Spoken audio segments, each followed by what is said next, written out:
বেগম খালেদা জিয়ার শারীরিক অবস্থার সবশেষ খবর জানাতে রাজধানীর এভারকেয়ার হাসপাতাল থেকে যুক্ত হচ্ছেন সহকর্মী শাহাদাত অভ্র। সরাসরি চলে যাচ্ছি তার কাছে।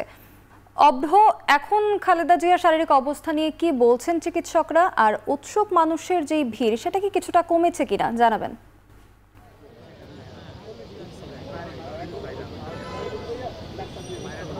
সোনালী, এই মুহূর্তে বেগম জিয়া যেখানটায় যে হাসপাতালে ভর্তি হয়েছেন সেই হাসপাতালের সামনে বলা চলে যে নেতাকর্মীদের ভিড় দুপুরের তুলনায় অনেকটাই বেড়েছে।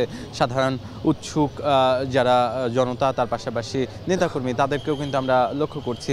তার পাশাপাশি যদি বেগম জিয়ার শারীরিক অবস্থার কথা বলতে চাই তাহলে কিন্তু বলতেই হয় যে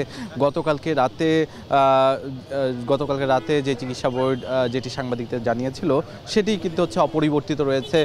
কিছুক্ষণ আগে কিন্তু রুহুল কবির রিজভী পল্টনে কথা বলেছে, সেখানেও কিন্তু বলেছে যে বেগম জিয়ার যেই শারীরিক অবস্থা সেটি আগের মতো রয়েছে এবং চিকিৎসকরা সার্বক্ষণিক কিন্তু তাকে মনিটরিং করছে এবং যে কোনো মূল্যেই হোক তার যেই চিকিৎসা কোনোভাবেই যেন কমতি না হয় সেই জন্য কিন্তু 3 দেশের একটি মেডিকেল টিম কাজ করছে, বাংলাদেশ, ইউএসএ এবং তার পাশাপাশি কিন্তু লন্ডন।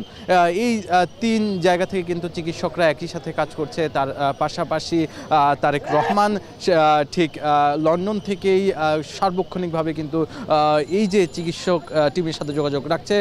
তার পাশাপাশি তার ছোট ছেলের যিনি কিনা স্ত্রী, তিনিও কিন্তু এই যে চিকিৎসা যে চিকিৎসকদের সাথে কিন্তু নিয়মিত যোগাযোগ রাখছেন, এমনটাই কিন্তু আমরা শুনতে পেয়েছি। তার পাশাপাশি গত রাতের তুলনায় কিছুটা ভালো বেগম জিয়ার শারীরিক অবস্থা, এমনটা কিন্তু আমরা শুনতে পেয়েছি হাসপাতালের নানা সূত্র থেকে। তবে এই যে অপরিবর্তিত থাকার কথা কিন্তু বিএনপি নেতাকর্মীর পক্ষ থেকে আমাদেরকে জানানো হয়েছে।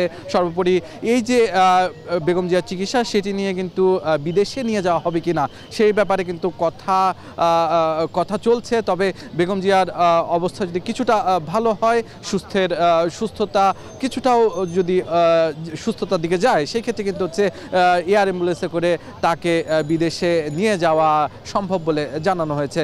তবে এই মুহূর্তে শারীরিক যে অবস্থা সেই অবস্থায় কিন্তু বলাই চলে যে কোনোভাবেই তাকে এয়ার অ্যাম্বুলেন্সে করে বিদেশে পাঠানো সম্ভব নয়। এ ছিল আমার কাছে সর্বশেষ। সোনালী। বেগম খালেদা জিয়ার শারীরিক অবস্থার সবশেষ জানাচ্ছিলেন সহকর্মী শাহাদাত অভ্র।